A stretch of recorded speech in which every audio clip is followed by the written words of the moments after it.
about shorting the market on future contracts.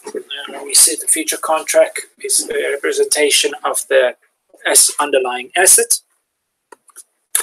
Now I just want to talk a little bit about indexes. So if you look at big funds, if they spread their money across a variety of assets. Okay, so they will have like a portfolio. And for us to be able to do the same would be ludicrously expensive because, for instance, let's say you want to trade in the top 500 companies on the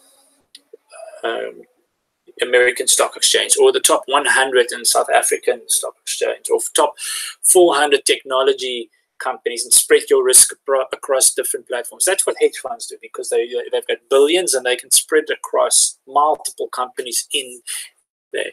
That is impossible for the average Joe, because just you would need billions. Now, what is fantastic, once again, through future contracts, it is possible for us day traders to do exactly that. And what they've created is they create instruments, financial instruments that's tradable. That's called an index. So an index is a representation of the underlying assets. For instance, if we look at the S&P, which is the most popular one, which is the American market, it's a representation of the top 500 shares, top 500 performing shares on the American market, listed by Stanley & Poor. The NASDAQ is a index that represents the top 400, I think it's top 400, about 4,000 technology shares, companies on the American market.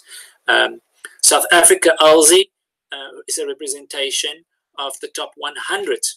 So in other words, if we open an ALSI chart like I've got in front of me now, that is a representation of the performance of the top 100 companies in South Africa. And those are all listed down here: Sasol, Sappi, Telkom, Woolies, Naspers, and the whole shebang. So what's interesting about this index is it's also an indication of health. So if the index is going up, it means the general group of companies' value at the end of the day was more. So in other words, there was growth in that market. And if you got different indexes like NASDAQ, which is a focus on technology, so if NASDAQ goes up, it shows that the technology companies, there was an increase in value of them. And the cool thing about, once again, our future contracts is that we can trade that. We can typically go and say, okay, I want to go long in this portfolio of companies. So you would have gone to a brokerage or to a company like Investec or what have you, would have given them your $1 million and they would have put it in their fund, and their fund will be spread, let's say, over 100 companies. And the ALSI is typically the representation of these 100 companies. If you purchase one share, it's spread under the underlying assets, which is the top 100 assets.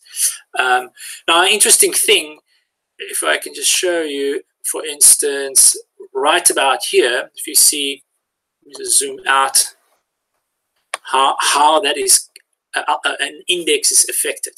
Now, this is ALSI, 1 hour, and you'll see that your general size of your candle is about, on average, it's about, let's say, 200 points, maybe less. So anything between 50 and 200 points.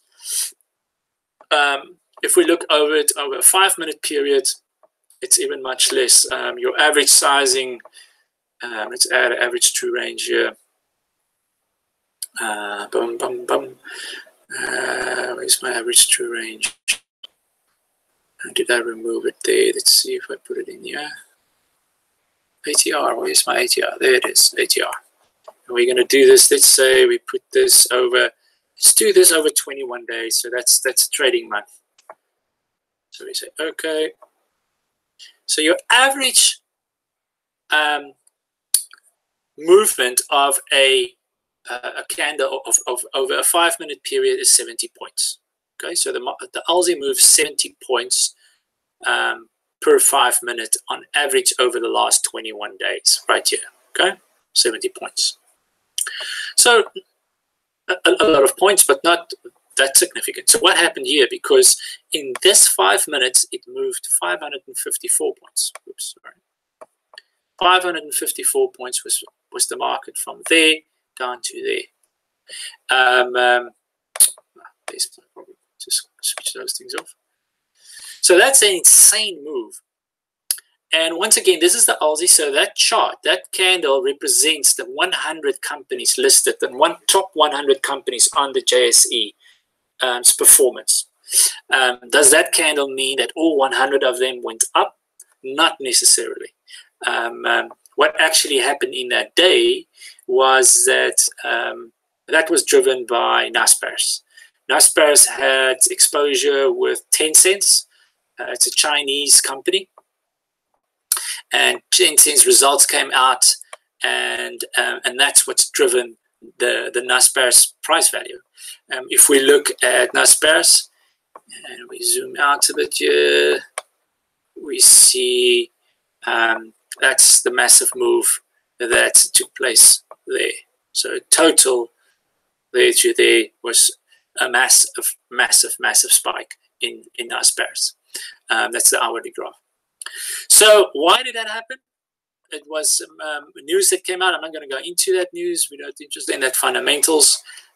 If we look at our other assets like the Woolies, if we go to Vodacom, Spar, any asset that you can go down to the top 100 of them, if we go to banks like Investec, if we go to Clicks, if we go to Kumba, none of them had a spike in that moment. At that moment, Naspers price spiked tremendously, and it spiked so much that it altered the ALSI. In other words, the index that represents the top 100 shares of the market, as would hedge fund be.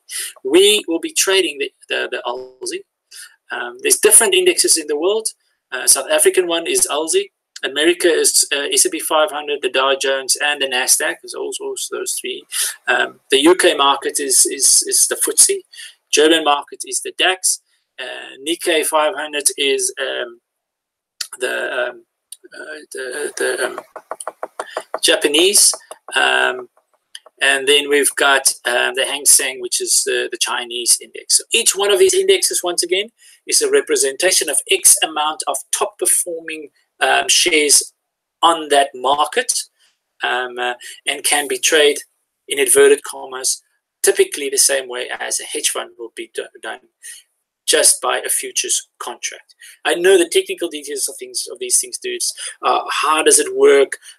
How does it 100 and how does these instruments? For now, the technical value that's there of that is really not important. I mean, we can have a session on that one day and research and see how it's an immensely complicated financial system that we know is governed and protected by regulations and banks and governments.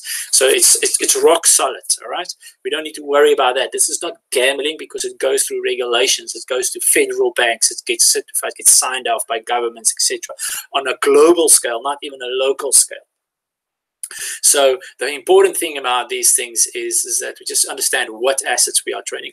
Our first strategies are all going to be based on the ALSI. In other words, we're going to trade effectively the South African index called the ALSI, which is the underlying representation of the underlying 100 top shares of our markets. And that's it for now.